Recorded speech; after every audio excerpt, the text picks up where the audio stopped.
Salut les gens, alors j'avais envie de vous parler encore des vaisseaux, parce qu'il y a encore plein de choses à dire. Du coup, je vais faire un petit ajout par rapport à l'astrogation, parce que je pense que ce que j'avais fait était déjà pas mal complet. C'est juste une chose, en fait, je vais pas forcément faire les jets d'astrogation à chaque fois.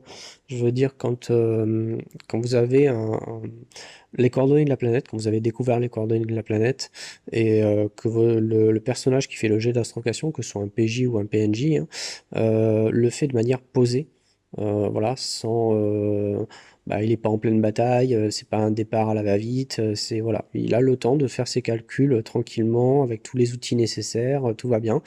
Même si c'est des modes comme ça qui sont pas très très connus, du moment qu'il a les coordonnées de la planète d'arrivée euh, et la planète de départ, voilà, c'est juste une question de temps. Donc voilà, il prend son temps, il fait son calcul et il est réussi. À ce moment-là, je ne fais pas le jet, je considère que le calcul d'astrogation est réussi. Toutefois, si vous le souhaitez, vous pouvez demander à ce que le jet soit fait. Alors pourquoi? Parce que finalement, ça prend une prise de risque hein, de faire le jet d'astrogation, parce que s'il se loupe, vous avez des incidents. Donc quel intérêt de faire ça? L'intérêt, c'est de gagner du temps. Parce que à l'inverse, du moment qu'on dépasse le niveau de difficulté en astrogation, on gagne du temps sur le voyage. Et ça peut être intéressant d'un point de vue tactique, en fonction de telle ou telle situation dans la campagne, de se dire, ah, là, on va essayer de grappiller du temps pour aller plus vite. On peut même se dire, on jette le jet avec des points pour, sachant que de toute façon on va réussir, mais pour gagner du temps. Ça peut être une possibilité aussi. Donc voilà, je vous laisse ce choix-là. C'est à vous d'y penser. Quand vous partez en hyperespace, dire, bon, on part normal, ou alors on va tenter le jet d'astrogation pour essayer de gagner du temps et d'arriver plus vite que ce qui est prévu. Pareil, ça peut être lors d'un appel au secours, d'autres, voilà, ça peut avoir son intérêt. Du coup, pour cet enregistrement, j'avais envie de parler des vaisseaux, mais en règle générale. Pas forcément, ça viendra après, hein. Je ferai quelque chose de ciblé par rapport au LX, par rapport aux défenseurs, par rapport aux autres véhicules aussi de l'étoile lointaine, et même l'étoile lointaine en elle-même. Ils ont des particularités qu'il vous faudra connaître parce que encore une fois c'est une mission long cours, c'est du matériel que vous allez utiliser souvent et comme vos personnages en fait vous allez apprendre quelles sont leurs spécificités et arriver à tirer parti en fait de leurs atouts et de leurs handicaps et ça je trouverais ça assez intéressant justement d'avoir cette vision là des joueurs qui vraiment s'accaparent en fait leur matériel et l'utilisent de plus en plus de manière de plus en plus pointue. Donc pour l'instant, c'est un peu comme, comme les nouveaux personnages de l'escouade, de l'escadron Suisse-Van, les nouveaux qui arrivent, qui découvrent un peu ces choses-là et se dire bon, maintenant, ouais, ça marche comme ça et tout ça. Ouais, ouais, ouais. Donc là, pour l'instant, on va sur général. Donc en premier lieu, il y a les réacteurs. Déjà, dans Star Wars, il faut comprendre que clairement, on est en poussée arrière maximum tout le temps. À chaque fois qu'on voit des vaisseaux, que ce soit dans les films ou dans les animations, ils sont full réacteur arrière tout le temps, tout le temps, tout le temps. Là-dessus, j'ai envie de rajouter un peu de réalisme, d'être un peu plus réaliste qu'à l'accoutumée dans Star Wars. Alors, on va pas tendre vers du pluralisme, hein. Les lasers vont continuer à faire piou piou dans l'espace, même s'il n'y a rien pour propager le son. Voilà, on garde le côté fun quand même, hein. Le but, c'est de continuer à s'amuser. Mais pour ce qui est de la mouvance des vaisseaux, je trouverais assez sympathique de rajouter un peu plus de cohérence et de réalisme quant au danger qu'apporte l'espace. Donc pour ces fameux réacteurs qui sont tout le temps full puissance, moi je serais plus mesuré. Je rappellerai quand même que dans l'espace, normalement, il y a, comment dire, on n'a pas de, on n'a rien qui fait qui empêche l'avancée. C'est-à-dire dans l'atmosphère, on a notre atmosphère justement qui est composée de plein de trucs, d'oxygène, de carbone, d'azote, machin, de plein de choses qui nous permettent de respirer. Mais du coup, il y a plein d'atomes, de choses qui sont dans l'atmosphère qui font que ça crée une certaine résistance. C'est pour ça qu'on a l'aérodynamisme, hein, que ce soit pour les avions ou pour les Formule 1, de concevoir des appareils qui créent le moins possible de résistance à l'atmosphère. Au contrario de l'espace où tu peux prendre n'importe quelle forme, de toute façon, t'as rien qui risque de contrarier ton avancée. Donc du coup, j'aimerais bien qu'on se rappelle de ça, surtout dans une campagne où il va falloir faire très attention aux ressources, de se dire que finalement, quand on est en full réacteur, on est en accélération. Mais que si on coupe cette accélération, on ne s'arrête pas. En fait, on poursuit. On a, voilà, on est sur, il y a une inertie. Et comme il n'y a rien qui bloque cette inertie, on peut poursuivre. Donc, pour ça, je vous dirais, allez voir du côté de c'est Apollo 13, où on a un moment même où ils sont, Apollo 13, du coup, ils sont en court d'énergie, en court d'oxygène, ils sont en court de tout, pour les ramener sur Terre. Et à un moment, il faut raligner le vaisseau pour qu'il ait une bonne entrée dans l'atmosphère. Et ils font ça, ils le chronomètrent. Vraiment, ils utilisent l'énergie voilà, un minimum d'énergie, et ils chronomètrent, et oh, t'as tant de temps pour te remettre dans le bon axe, etc. C'est un peu le principe, alors pas avec autant de tension, on n'est pas, à moins que vous soyez vraiment en limite en autonomie, en soi, c'est pas, voilà, c'est pas aussi strict que ça. Mais c'est vrai que par exemple, pour un voyage intersystème, où on va aller d'une planète à l'autre dans le même système planétaire, bah, on peut très bien faire une accélération pendant un temps, atteindre une vitesse de croisière, et une fois qu'on l'a atteinte, couper les réacteurs et se laisser porter jusqu'à là où on doit aller. Donc ça, c'est vrai que je vous laisserai y penser, et il y aura tout simplement deux manières de faire. Si vous me dites que vous allez en vitesse de croisière à un monde à l'autre, pour moi, vous faites comme ça, vous coupez vos moteurs quand c'est plus utile de les avoir pour atteindre le lieu de destination, ou vous voulez vraiment y aller très très vite, et à ce moment-là, vous êtes en full réacteur d'un bout à l'autre du chemin. C'est pour ça aussi qu'on va avoir pour les batailles spatiales, vous allez avoir une surconsommation. Une bataille spatiale, vous êtes toujours en train de manœuvrer, vous utilisez les écrans, vous machin, donc je prendrai en compte que quand vous êtes en mode bataille, eh ben, vous consommez plus d'énergie que quand vous êtes juste en train de voyager en hyperespace ou quoi. Donc voilà, ça va dépendre aussi de votre utilisation de votre vaisseau, de vos ressources, va jouer là-dessus. Si vous êtes en train de guerroyer à tout bout de champ, forcément vous aurez moins d'autonomie que quand vous essayez de régler des dilemmes de manière un peu plus diplomatique, sans forcément utiliser vos ressources à tout bout de champ. Alors c'est pas pour vous obliger. Après, c'est à vous de voir, hein, c'est une manière de jouer. Hein. Vous pouvez très bien être en mode guerrier, etc. Après, c'est vous qui voyez, ça, c'est votre politique, c'est vous de voir si vous gardez des, euh, des liens aussi avec les mondes que vous croisez, etc. Bref, ça sera votre manière de jouer, c'est à vous de voir. Mais il y aura toujours des conséquences à ce que vous faites. Et là, l'énergie, c'est la même. C'est-à-dire que quand on est en full propulseur tout le temps, ou quand justement on coupe et on le reste sur notre lancée, bah oui, c'est pas la même consommation, quoi. Donc ça, c'est pour les réacteurs. Après, il y a aussi le principe, comme je disais, comme ils sont en full réacteur, ils ont tendance à aller très vite tout droit. Les vaisseaux, je trouve qu'il n'y a pas assez surtout pour les chasseurs, de prise en compte du fait qu'on peut, on va avoir besoin de rétrofusées pour ralentir, par exemple. Ça, on voit jamais. On n'a jamais vu un vaisseau dans Star Wars ralentir avec des rétrofusées. On les entend, on les voit dans le cockpit, etc. Mais on voit pas de réacteur rétroactif. C'est pareil, je vous conseillerais Battlestar Galactica, où on a les chasseurs qui jouent beaucoup dessus, sur les différents petits réacteurs qu'ils peuvent avoir tout autour, qui leur permet de faire des déplacements latéraux, de faire des esquives de missiles, etc. D'avoir une bien meilleure maniabilité. Pour vous, ça va se retrouver avec les défenseurs, qui ont des sortes de réacteurs au bout de bras qui sont articulés en fait. Vous avez une sorte de bras articulés avec des réacteurs au bout sur les défenseurs qui vous permettent encore une fois là aussi de faire des déplacements très abrupts et diversifiés. D'ailleurs ça se ressent par la maniabilité, hein. Je crois que vous avez 4 dés de maniabilité sur un défenseur, ce qui est énorme, hein. Normalement, hein, en gros on tourne autour de général 1, 2 dés de maniabilité, c'est rare qu'on ait plus. Donc voilà. Mais justement, les défenseurs sont des exceptions dans l'univers de Star Wars, dans les chasseurs. C'est vraiment, c'est pas ce qu'on a le plus.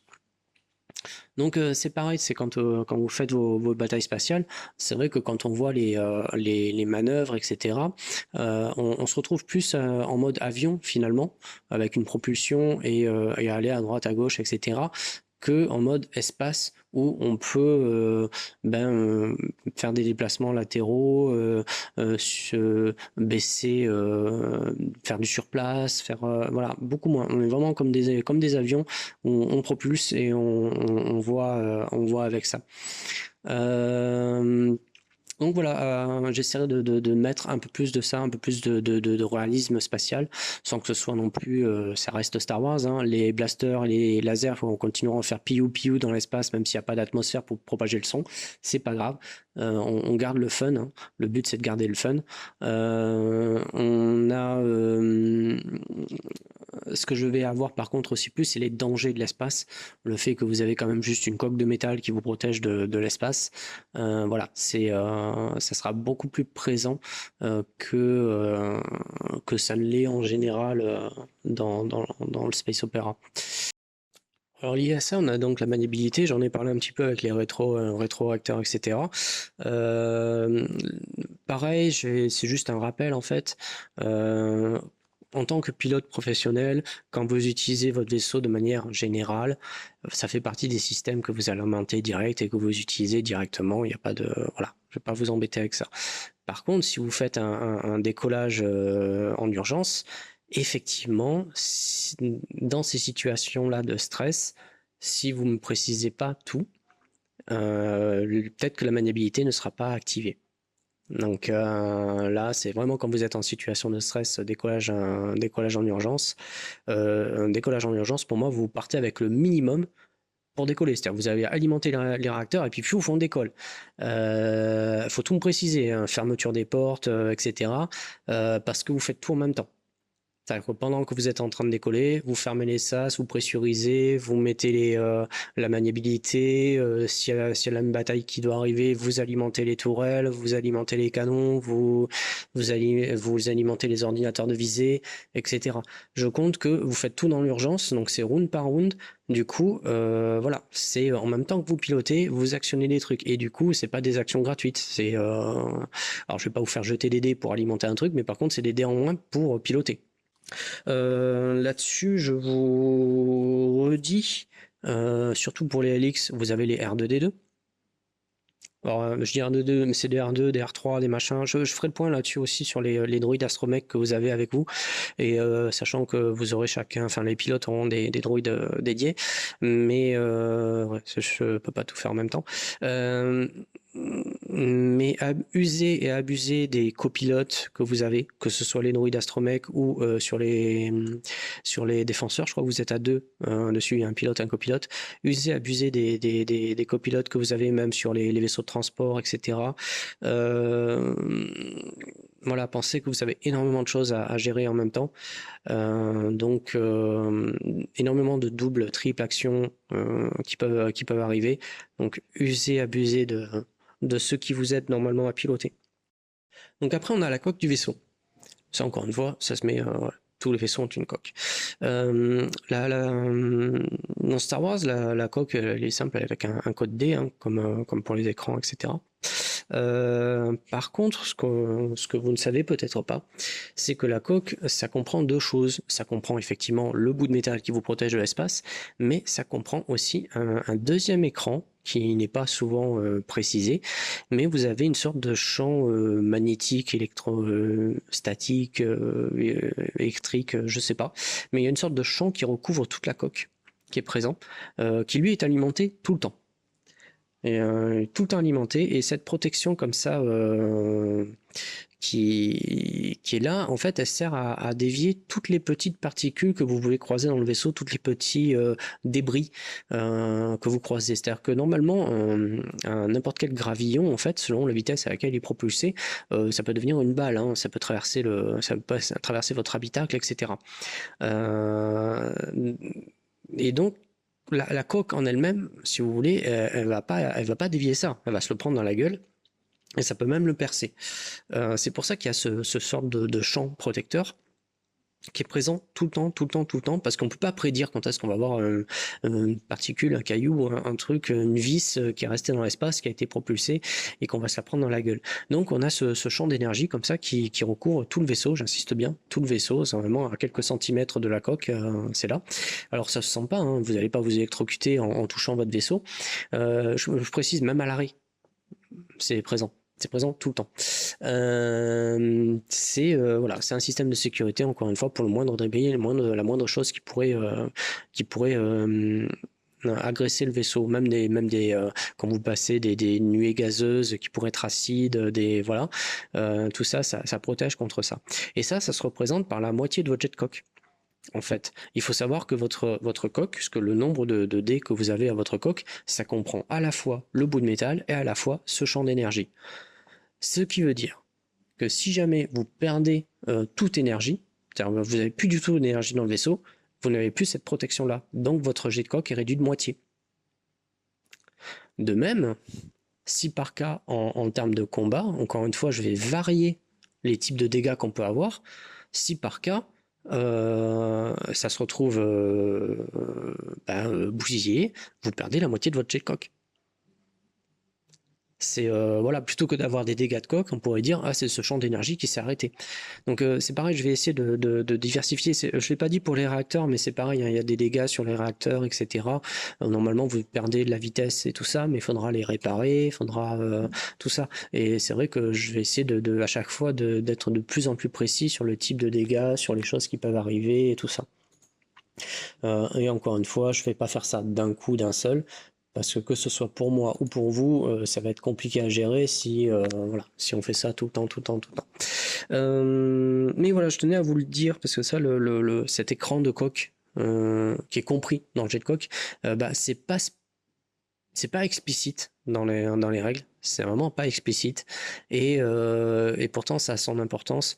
Donc ça. Par contre, ça fait partie des trucs, c'est automatisé. C'est-à-dire, c'est pas à vous à l'enclencher. C'est le vaisseau, il l'a. Même quand il est à l'arrêt, qu'il est posé, ça y est. Ça veut dire aussi qu'il perd de l'énergie et qu'il consomme de l'énergie. C'est-à-dire que si vous voulez être discret en mode pas d'énergie du tout, il va falloir penser à l'enlever.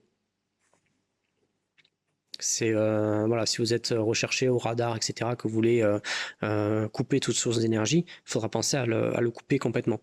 Ou de même, si vous voulez, vous savez que vous partez pour longtemps et que vous voulez aucune dépense d'énergie, il faudra penser à le couper. Parce que ça, c'est un système automatique qui est là tout le temps. Normalement, il n'est pas fait pour être arrêté. Donc si vous le coupez, il faudra penser à le remettre. Ça, et puis on va parler des écrans, les écrans qu'on connaît, les écrans de combat. Donc les fameux écrans. Déjà, c'est pas comme on voit souvent les écrans, c'est des bulles. On a l'impression que c'est des bulles de protection qui sont autour de notre vaisseau. C'est ce qu'on voit en général dans les films de SF, etc. Alors dans Star Wars, c'est pas ça du tout, et c'est un peu compliqué à s'en rendre compte parce que dans les films, généralement, on voit pas les écrans ne sont pas visibles. On sait qu'ils sont là, on sait qu'ils permettent d'encaisser des tirs, etc. On voit que le vaisseau encaisse des tirs qui devraient le détruire et finalement il n'explose pas parce qu'il y a les écrans. Mais les écrans, en fait, imaginez plutôt un cube et votre vaisseau est dans un cube. Et du coup, vous avez des panneaux en haut, en bas, à droite, à gauche, devant, derrière. Donc c'est comme ça que se représentent les écrans de Star Wars. Sachant que vous avez un certain nombre de dés d'écran, voilà. Et c'est à vous de dire comment vous répartissez les dés d'écran, etc. Et à chaque fois que vous faites un jet d'écran, en fait, c'est ça. C'est que vous vous dites, c'est pour répartir mes écrans comme ça. Sachant que ces écrans-là, contrairement à ceux que j'expliquais tout à l'heure, ils ne sont pas activés tout le temps. C'est vraiment, ils consomment beaucoup d'énergie, donc vous les activez quand vous en avez besoin. C'est-à-dire vraiment quand vous avez besoin, quand vous avez un tir qui arrive. C'est-à-dire, voilà, c'est pas... vous pouvez activer un écran et dire je laisse activer, mais vous allez voir votre autonomie, votre énergie qui va baisser tout du long. Alors sur une bataille, c'est possible de laisser ces écrans plusieurs rounds au même endroit, etc. C'est voilà, pour une bataille, en soi, c'est pas forcément un souci. Mais sur le long terme, non. Sur des scènes, non. Ou alors ça vous consommez énormément d'énergie, comme je disais. Donc à chaque fois, c'est un jet d'écran. Alors encore une fois, un jet d'écran, en plus du jet de pilotage, en plus des jets de tir, en plus voilà. Donc encore voilà, copilote, R2, etc. Et du coup, donc vous décidez comment vous partagez vos dés d'écran avant, à gauche, à droite, en haut, etc. C'est à vous de voir. Et sans ça, c'est assez tactique. Parce que du coup, ça va être à vous de voir comment vous mettez votre vaisseau. Alors, ce qu'on fait en général quand on se prend des dégâts sur les écrans, en gros, on a une perte de dés d'écran, mais c'est vrai qu'on pourrait voir le principe, et d'ailleurs ça se fait dans le film, hein, de perdre carrément une face d'écran. Dire, bah, t'as plus d'écran arrière. Et là, on voit du coup dans le film Yann Solo qui dit bah tant pis, on n'a plus d'écran arrière, on se retourne, on va mettre face à l'ennemi parce que bah, tu as toute ton énergie à l'écran qui peut être qu'à l'avant. Donc après, c'est aux joueurs de voir leur tactique, etc. Mais ça va. Donc après, il y a les armes. Alors les armes, il y en a de tout type, hein. On va partir sur les plus courantes, hein, tout ce qui est blaster, laser, etc. Ça, c'est pareil, il y a les canons en eux-mêmes et il y a l'ordinateur de visée. Alors, comme pour la maniabilité, si vous partez pour une bataille, voilà, je sais que vous partez pour une bataille, vous êtes en train de vous mettre en formation, etc. Je ne vais pas vous embêter avec ça. Alors, le personnage sait qu'il va pour une bataille, c'est un pilote professionnel, voilà, il va mettre ses écrans, il va mettre sa maniabilité, il va mettre ses ordinateurs de visée, il va actionner ses tourelles, distribuer le courant dans les tourelles, enfin voilà, il va faire le nécessaire. Quand il se prépare pour la bataille, il va faire le nécessaire. Donc ça, c'est pareil. Quand je disais oui, il va activer ses écrans, logiquement, je pars du principe que si vous allez sur une bataille, du moins l'écran qui va être exposé dès le départ sera alimenté. Je vous ferai pas de jet d'écran pour le premier. Parce que je considère que bah, vous préparez au choc. Après, quand vous changerez l'orientation d'écran et tout ça, là, il faudra faire léger. Mais voilà.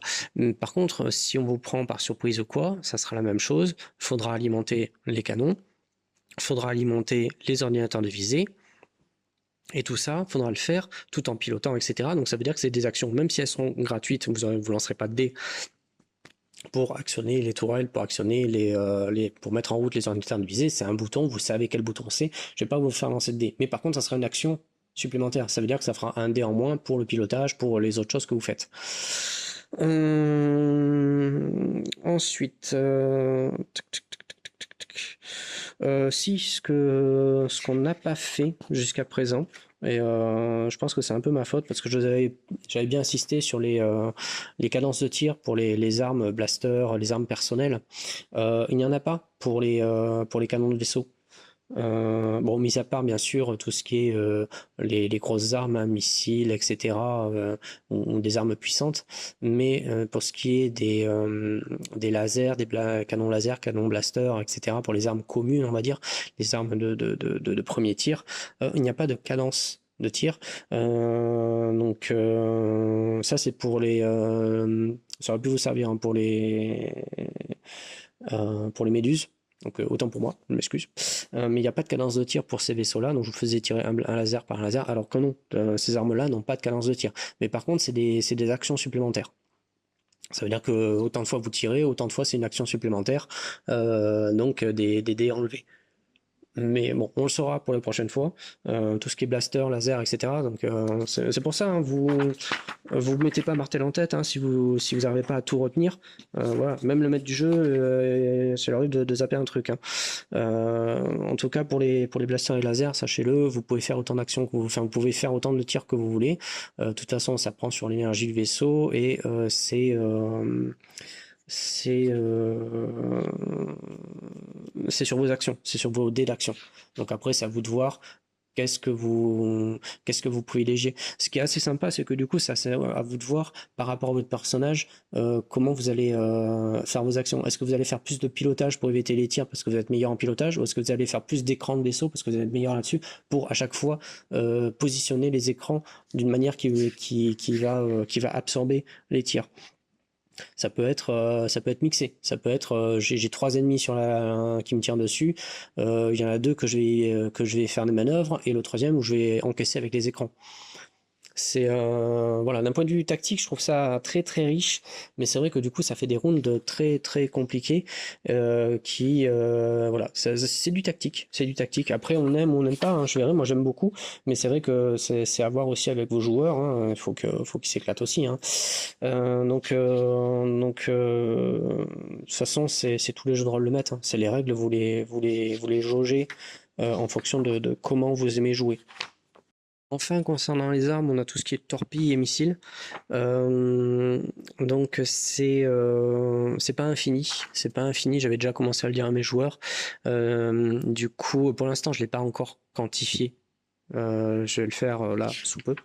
Je l'ai pas encore quantifié, mais effectivement, utilisez-les quand c'est vraiment utile. Jusqu'à présent, vous faites ça très bien. Donc voilà, hein, je le dis pour la forme, mais c'est vraiment pour la forme parce que jusqu'à présent, vous faites ça vraiment très bien. Vous avez utilisé je sais plus si c'est les torpilles à proton ou les missiles à concussion. C'était contre le croiseur d'attaque impérial. Ben voilà, c'est ce genre d'utilisation qu'il faut. C'est un vaisseau qui est d'une échelle bien supérieure à vos chasseurs, qui est certes très facile à toucher pour vous, mais sur lequel vous faites très peu de dégâts. Donc utilisez les grosses armes sur ces engins-là, bah oui, c'était bien vu, hein, c'était la chose à faire. Ça me fait penser aux échelles du coup. Oui, plus c'est gros, plus c'est facile à toucher, mais plus c'est gros et plus c'est costaud. C'est pour ça que dans Star Wars il y a les règles d'échelle. Donc là, elles seront respectées. Et du coup, ben, ça sera à voir. Pour vaincre les échelles comme ça, quand on est sur quelque chose de très beau, il y a deux méthodes.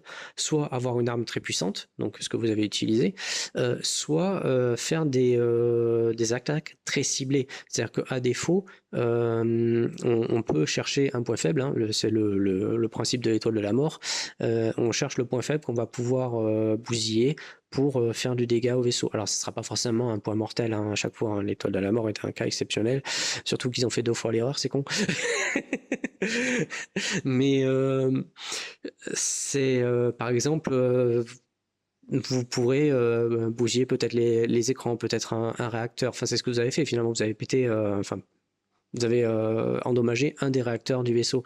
Mais à défaut de faire du dégât global, d'avoir la possibilité de faire du dégât global, vous pourrez faire du dégât ciblé, qui peut être tout aussi dérangeant, tout aussi handicapant pour un vaisseau de guerre. Inversement, pour un vaisseau de guerre qui tente de toucher des petits moustiques qui lui tournent autour, ça dépend. Le contre-exemple que je peux avoir, c'est Poe qui sur les films Star Wars là, qui s'amène devant un destroyer, qui se fout de sa gueule, alors qu'il reste en surplace devant. Il reste longtemps en surplace. Je veux dire, même si un chasseur en soi c'est petit pour un canon de vaisseau de guerre, c'est pas facile à toucher. Un chasseur immobile qui reste immobile, ou le canonnier peut se concentrer. Alors, rappelle les règles de concentration, c'est plus on reste concentré sur un objectif et qu'on vraiment on s'isole pour faire que ça, pour faire une action, plus on gagne de dés. Donc un canonnier serait resté concentré pendant quelques rounds sur le chasseur le temps qu'il fasse son blabla, mais il se faisait vaporiser. Échelle ou pas échelle, c'est de souvenir, ça peut aller jusqu'à 4D la concentration. C'est un